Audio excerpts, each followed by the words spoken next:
Daddy, don't let her die! Sophie's voice cracked so sharply it cut through Ethan Walker's chest like winter wine through broken glass. His old Ford F-150 lurched to a stop on Route 89, gravel spitting beneath the tires as snow whipped across the headlights in wild white streaks.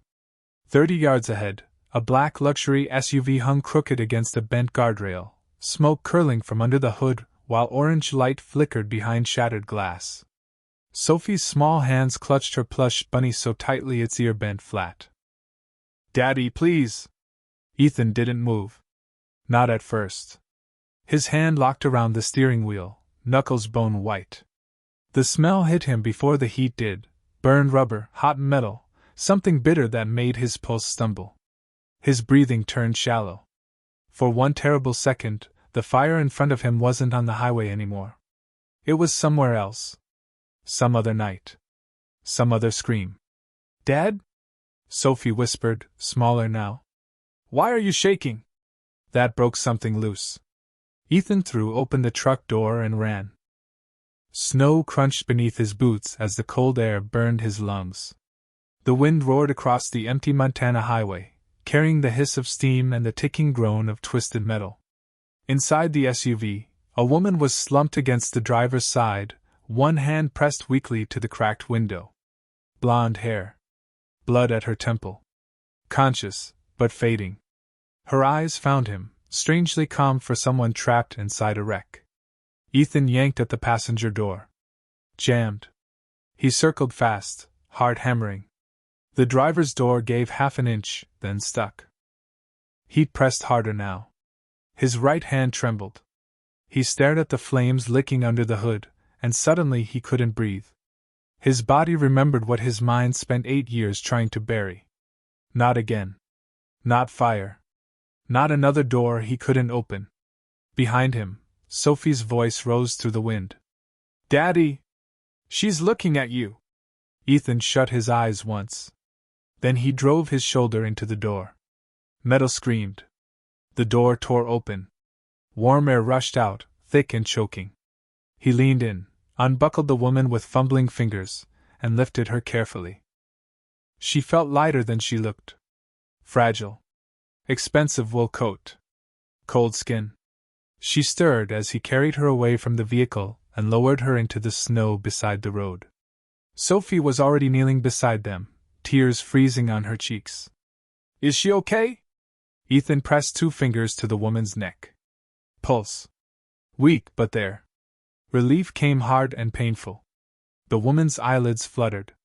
She looked straight at him, dazed but intensely focused, as if searching his face for something impossible. Her lips parted. Barely a breath came out. "Ethan!" He froze.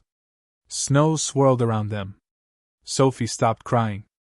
The highway felt eerily still. Ethan stared at the stranger.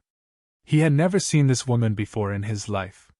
Yet somehow, she knew his name. "How did she know your name?" Sophie asked before sunrise, her small voice floating through the kitchen like something too honest to ignore. Ethan stood at the counter, pouring pancake batter onto a cast-iron griddle, but his hand stopped halfway. Outside, pale blue morning light stretched across the snow-dusted pasture behind the house. He did not turn around. Maybe she heard someone say it. Sophie frowned from her chair, legs swinging above the floor. Nobody said it. The batter hissed as it touched hot metal. Ethan stared at the rising bubbles. She was right. Nobody had said his name. Not on the highway. Not in the ambulance. Not once. A low rumble rolled up the gravel road. Ethan looked toward the front window. One black car. Then another. Then another. Sophie climbed onto her knees. "Daddy!" The rumble grew louder until the whole house seemed to feel it. Black polished bodies. Chrome grills. Long silent lines of luxury moving like a funeral procession. Ethan stepped onto the porch, coffee forgotten on the railing, steam curling into cold air. Rolls-Royces. More than he could count at first glance. They kept coming until the dirt road disappeared beneath gleaming black paint and tinted glass. The neighbors were already slowing their pickups along the road, staring. Sophie pressed against his side. Are we in trouble? Ethan swallowed. I do not know. Car doors opened one after another with eerie precision. Men in dark wool coats stepped out first, scanning the property. Not aggressive. Professional. Then every movement stopped. The final car had arrived. Its rear door opened. The woman from the highway stepped out slowly. No hospital gown. No bandages beyond a thin strip near her temple. Camel coat. Leather gloves. Composed. Too composed for someone who nearly died 8 hours ago. She walked toward him, boots crunching over frozen gravel. Ethan noticed something strange. She was not looking at the house. She was looking at him as if confirming something she had feared might disappear overnight. Mr. Walker, she said. Her voice was low, steady. My name is Vivian Hayes. Ethan said nothing. Sophie tightened her grip on his flannel sleeve. Vivian glanced at the child and softened for the first time. You must be Sophie. Ethan's head snapped toward her. Sophie froze. How do you know me? The question landed like a stone in still water. Even the wind seemed to pause. Vivian's gaze returned to Ethan. May I come inside? Ethan did not move. Answer her question. Vivian inhaled once, and for the first time, something cracked beneath her perfect control. Not fear. Something older. Because, she said, eyes fixed on Sophie, I have seen that bunny before. Sophie looked down at the worn plush rabbit in her arms. One ear bent. Blue ribbon faded from years of washing. Ethan felt cold spread through his chest in a way the Montana winter never could. That bunny had never left this town. Never left this house. Vivian took one more step forward, her voice dropping almost to a whisper. And because 8 years ago. She stopped, jaw tightening. When she spoke again, her words changed everything. I was there the night your wife died. You are lying. Ethan's voice came out low, but it carried enough force to stop even the wind. Vivian did not flinch. Frost clung to the porch railing between them while 30 black cars sat motionless on the road like silent witnesses. Sophie looked from one adult to the other, confused. Daddy, who is she? Ethan stepped forward, putting half his body in front of his daughter. Inside. Now. Sophie did not argue, but she hesitated. Her eyes stayed on Vivian. She knows Bunny. Ethan's jaw tightened. Inside, Sophie. The screen door creaked shut behind her. Silence settled. Vivian removed one glove, exposing pale fingers curled around something small. I expected you not to believe me, she said. That is why I brought this.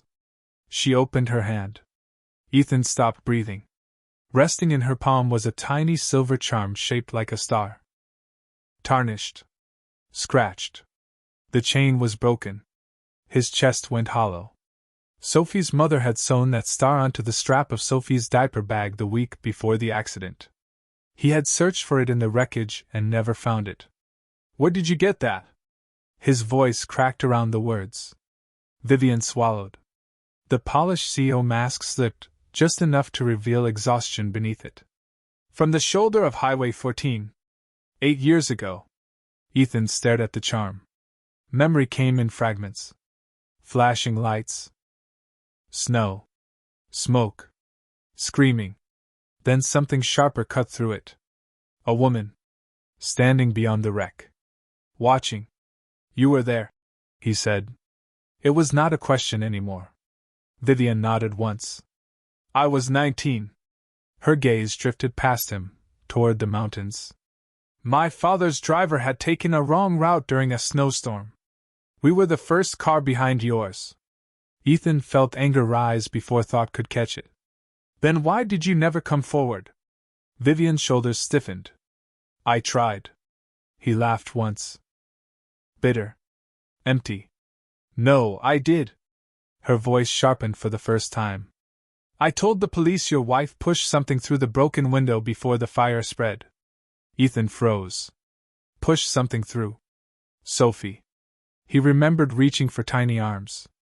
Crying. Cold air hitting his face. But not before. Never before. Vivian took one slow breath. Your wife saw me. Ethan's eyes narrowed. What? Vivian looked at him now, no armor left.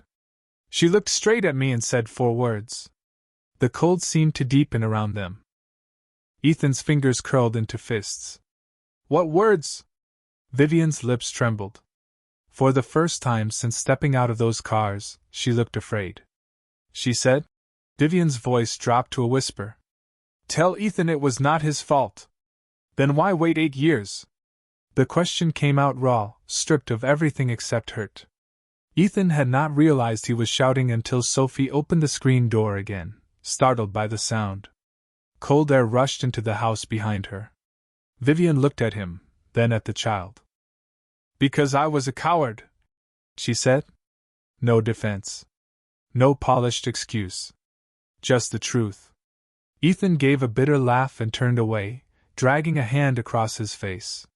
The silver star still sat in Vivian's open palm, catching pale winter light. You had 8 years to tell me my wife's last words. His voice dropped. 8 years to let me stop blaming myself. Sophie stepped onto the porch in fuzzy socks, clutching Bunny against her chest. Daddy, why are you mad? Ethan knelt fast, forcing his voice softer. Go inside, sweetheart. She shook her head. No. You are shaking again. The words hit harder than shouting. Vivian noticed it too, the slight tremor in Ethan's hands, the way his breath kept catching. He was not angry because of her. Not only because of her. He was drowning in something old. Vivian closed her fingers around the charm. My father buried the police report. Ethan looked up. That changed everything. What? A gust of wind swept snow across the porch steps. The line of black cars remained still below the hill. Vivian stared at them like they belonged to another life. My father owned a company insuring both vehicles. He decided public attention around the accident would hurt a merger he was closing. Ethan's expression hardened. So he bought silence. Vivian nodded. Including mine. For the first time, shame touched her voice. I was 19. He told me people like you wanted money. That if I came forward, lawyers would destroy your family and use your daughter. Sophie frowned.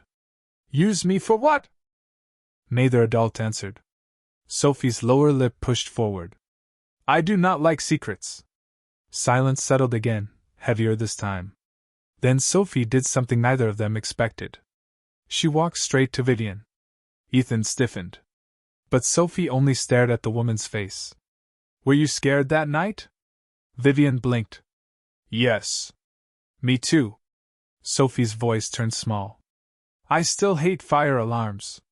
Vivian swallowed. Something inside her shifted. The CEO vanished. In her place stood a woman carrying years of buried guilt. She slowly knelt until she was eye level with the child. I am sorry I did not come sooner. Sophie studied her for a long second. Then she asked the question that stopped both adults cold. If Mommy told you it was not Daddy's fault. Sophie tightened her grip on Bunny. Then why does Daddy still sleep on the couch with the lights on? Ethan went completely still. Vivian's eyes lifted to him. The porch, the cars, the cold, all of it seemed to disappear under the weight of one unbearable truth. She had not just brought back his wife's last words. She had walked straight into a wound that had never closed. Why do you sleep on the couch? Sophie's question lingered long after no one answered it. The porch felt too small for silence that heavy. Ethan rose slowly, his face unreadable, then walked past both of them into the house. The old floorboards groaned beneath his boots. Sophie looked up at Vivian confused. Did I say something bad? Vivian shook her head. No, sweetheart. Her voice softened. You said something true. Sophie frowned as if truth and trouble felt too similar. Inside, cabinet doors opened harder than necessary. Glass clinked. Ethan was not yelling, but the tension in every sound said enough. Vivian stepped inside, leaving the cold behind. The house smelled like coffee, maple syrup, and old pine wood. Family. Lived in. Real. Nothing like the sterile glass towers she spent her life inside. On the wall above the fireplace sat framed photos. One stopped her cold. Ethan. Younger. Smiling. Beside him, a woman with warm eyes and windblown hair held baby Sophie wrapped in a pink blanket. Vivian moved closer. Then she saw it. In the corner of the frame stood someone else. Barely visible. A teenage girl in a dark coat near the hospital entrance, blurred by distance. Vivian's breath caught. No! Ethan's voice came from behind her. Low. Sharp. What? Vivian pointed at the frame with trembling fingers. That picture, where was this taken? Ethan stared at her, then at the photo. Bozeman General. The day Sophie came home. Vivian went pale. I was there. Ethan's entire body stiffened. Stop. I am serious. She stepped toward the photograph, eyes locked on the blurred figure. My mother volunteered at that hospital. She used to bring books to newborn families. Ethan's breathing slowed into something dangerous. You expect me to believe you were there when my daughter was born, and there when my wife died? Vivian looked shattered by the realization herself. I did not know. Sophie tugged Ethan's sleeve. Daddy, why does she look scared? Ethan did not answer. His gaze stayed fixed on Vivian. Pieces were moving now. Too many. Too strange. Then his old landline rang. The shrill sound sliced through the room. No one used that phone unless it mattered. Ethan picked up. Walker. His expression changed in seconds. Confusion. Disbelief. Then anger. What do you mean sold? Vivian watched his knuckles whiten around the receiver. To who? Silence. Then Ethan slowly turned toward the window, toward the convoy of black cars. His voice dropped to ice. Say that again. He hung up without goodbye. Sophie flinched. Daddy? Ethan looked at Vivian, and this time there was no confusion left. Only accusation. The bank just sold the loan on my garage. He took one step toward her. This morning. Another step. To a private buyer. Vivian's face drained of color. She already knew the answer before he said it. Ethan's voice came hard and cold. Tell me, Vivian. He stopped inches from her. Did you come here to thank me? His jaw tightened. Or to buy my life? Answer me. Ethan's voice had lost all warmth. Sophie shrank back, clutching Bunny so tightly its fabric wrinkled under her fingers. Vivian did not step away. She held his stare, though the accusation landed hard enough to strip away what little control she had left. I did not buy your garage, she said. Ethan gave a short, humorless laugh. Convenient. It is the truth. You expect me to believe that after this? His arm cut toward the window, toward the long line of black cars. You arrive with half of Seattle parked outside my house, and suddenly my mortgage changes hands. Vivian opened her mouth, then stopped. Something clicked behind her eyes. Not guilt. Recognition. No. She turned toward the window. Her expression sharpened into something Ethan had not seen before. Not polished elegance. Command. No, he found me. Ethan frowned. Who? Vivian did not answer. Instead, she reached into her coat and pulled out her phone. Her fingers moved fast. She hit speaker. 1 ring. 2. A man answered. Older. Calm. Cold enough to freeze blood. Vivian. She did not waste breath. Did you buy Ethan Walker's loan? Silence. Even through the phone, power filled the room. Then the man spoke. I was wondering how long it would take you to notice. Sophie pressed closer to Ethan's leg. Daddy. I do not like his voice. Ethan's jaw hardened. Vivian's eyes burned. You had no right. I have every right, the man replied. You disappeared from a board meeting. You nearly died in a crash. Then I learned you are hiding in Montana with a mechanic. The last word sounded like an insult. So yes. I intervened. Ethan went still. Not from fear. From recognition. He knew men like this. Men who called control protection. Vivian's breathing changed. Not shaken. Angry. Sell it back. Her father almost sounded amused. No. The single word hit harder than shouting. Then what do you want? A pause. Long enough to feel deliberate. Come home. Snow brushed the windows in soft waves. The kitchen clock ticked. Sophie whispered, "Is he your dad?" Vivian closed her eyes for 1 second. Yes. The child frowned. He sounds mean. For the first time, Ethan saw it. Not the CEO. Not the convo. Just a daughter standing inside an old wound she never escaped. Her father continued. You built an empire because I taught you strength. Vivian's voice turned sharp as glass. No. I built it because you taught me fear. Silence. Then the old man's tone flattened. You have until tonight. Return, and I release the loan. Stay there.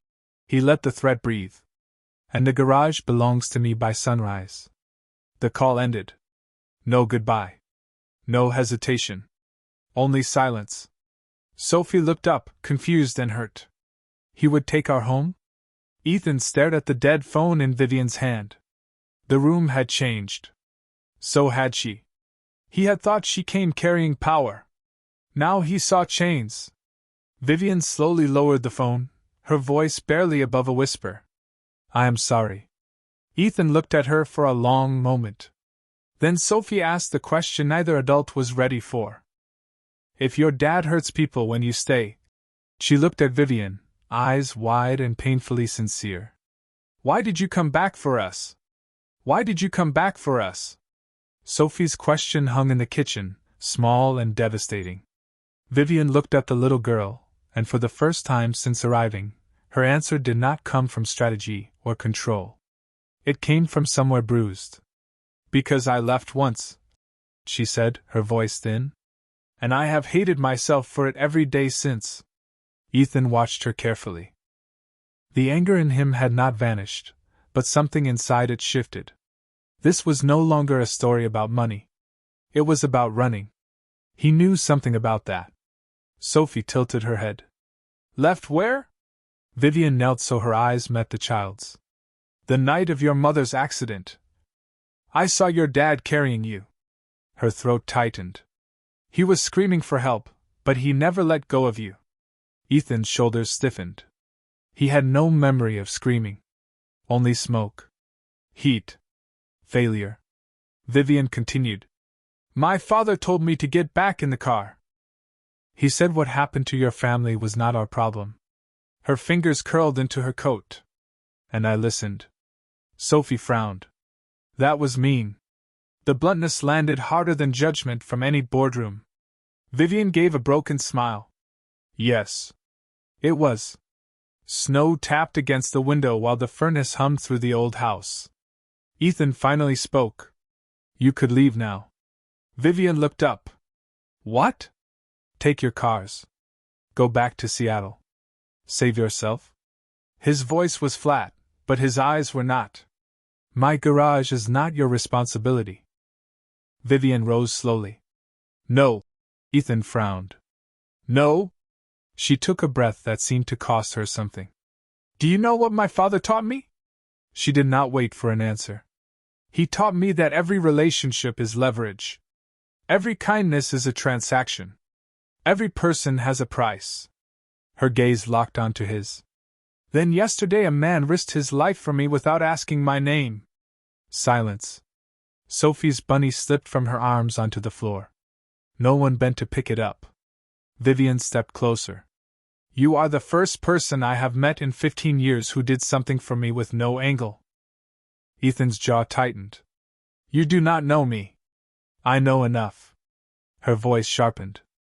I know you sleep on a couch because you think comfort is something you stop deserving. The words hit like a punch. Sophie looked between them, scared now. Stop fighting. Ethan turned away. Too late. Vivian had seen the wound. You think suffering is loyalty to your wife. Ethan spun back. Do not talk about my wife.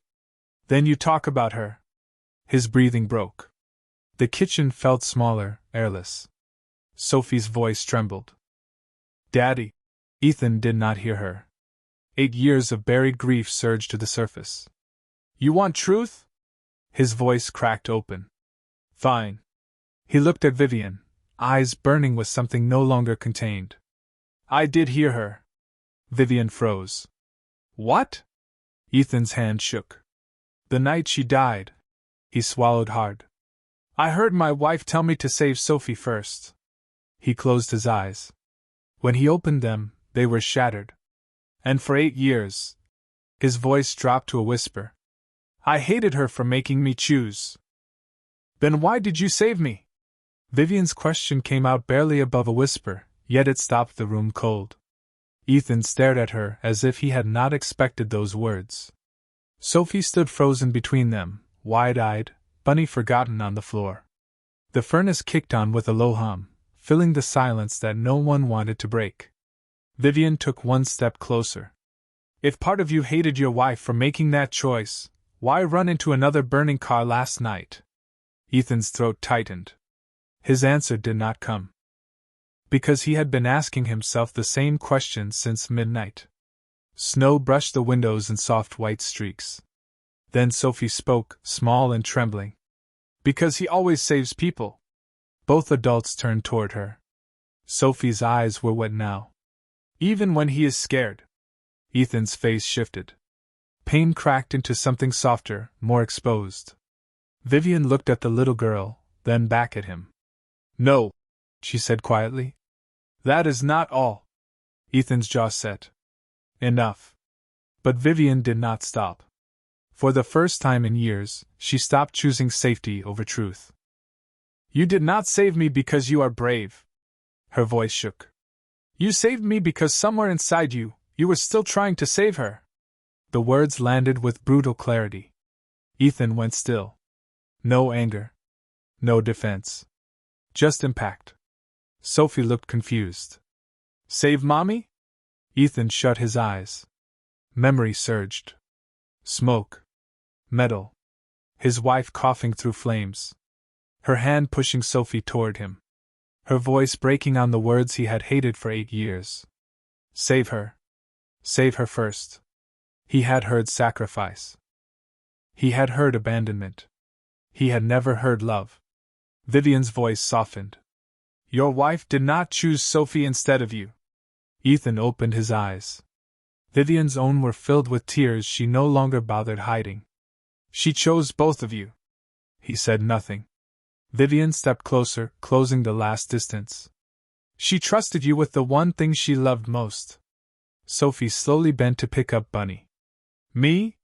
Vivian knelt beside her. Yes, sweetheart. You. Sophie looked up at Ethan. Mommy knew you would keep me safe? Something broke. Not loudly.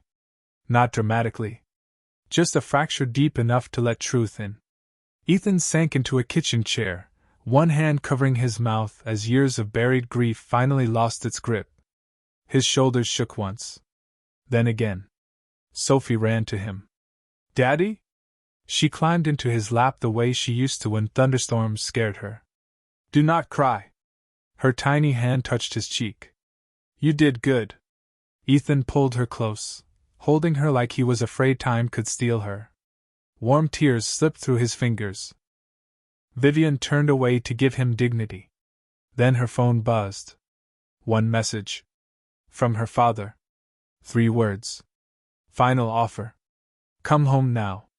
Beneath it was a document transfer confirmation. Ethan's garage. Pending seizure. Vivian stared at the screen. The choice had arrived. Stay, and lose everything she had built. Leave, and lose something she had only just found. She lifted her head slowly. Her voice was calm now, but changed forever. I know what I have to do. The black cars were gone by sunset. Every one of them. The gravel road outside Ethan's house lay quiet again, marked only by tire tracks slowly disappearing beneath fresh snow.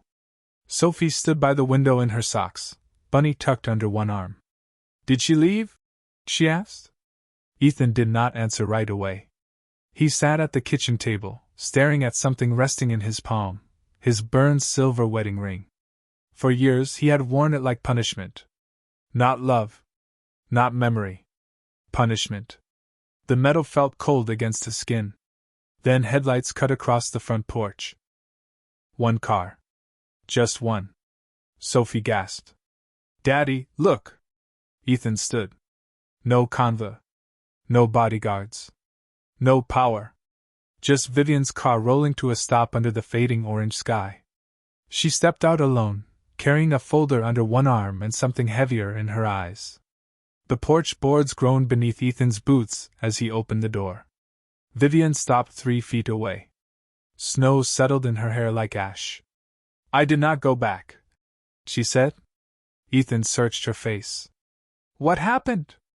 A faint breath left her, almost a laugh. I resigned. The words hung between them. 8 years of empire. Gone in a sentence. Ethan frowned. You gave up your company? Vivian shook her head. No. Her gaze steadied. I gave up my father. Silence spread between them, warm and aching at once. She held out the folder. The loan papers. Ethan opened them. Paid in full. Ownership restored. No transfer. No debt. His brow tightened. How? Vivian looked past him toward the house. I sold my voting shares. Ethan stared at her. That was not money. That was identity. Power. Everything she had spent 15 years building. Why? The question came rough. Vivian swallowed. Her answer came without armor. Because Sophie was right. Sophie peeked from behind Ethan's leg. Me? Vivian smiled through wet eyes. Yes, sweetheart. Her voice softened. I spent my whole life believing love always comes with conditions. She looked at Ethan. Then your daughter asked why I came back. Wind brushed across the porch. And I realized something. Her voice trembled once. For the first time in my life. I came back because I wanted to, not because someone owned me. Ethan said nothing. His hand tightened around the ring. Vivian noticed. You still wear it? Ethan looked down at the burned silver circle. Then toward Sophie. Slowly, he knelt in front of his daughter and placed the ring into her small palm. Sophie blinked. Daddy? The evening air fell still. Somewhere in the distance, wind moved through pine trees with a low, steady hush. Ethan's voice broke open, gentle and clear. Your mom gave me this when we promised forever. Sophie curled her fingers around the ring. Do you not want it any more? Ethan looked up. His eyes found Vivian, then returned to his daughter. At last, he smiled, not with grief, but with peace. I will always want her. He touched Sophie's hand over the ring. But loving what we had should not stop us from living what comes next. Sophie stared at him for one long second, then threw her arms around his neck. Mommy would like that. Ethan closed his eyes as tears slipped free, warm against winter air. When he opened them, Vivian was crying too. No grand speech came. None was needed. Ethan rose, stepped forward, and pulled her into his arms. She froze for half a heartbeat, then melted against him, years of guarded strength finally giving way. Snow drifted around them. The house behind them glowed gold. Sophie stood in the doorway clutching Bunny and the ring, watching with the solemn certainty only a child could carry. Then she smiled. Daddy, she said softly, your eyes do not look sad anymore. And for the first time in 8 years, they did not.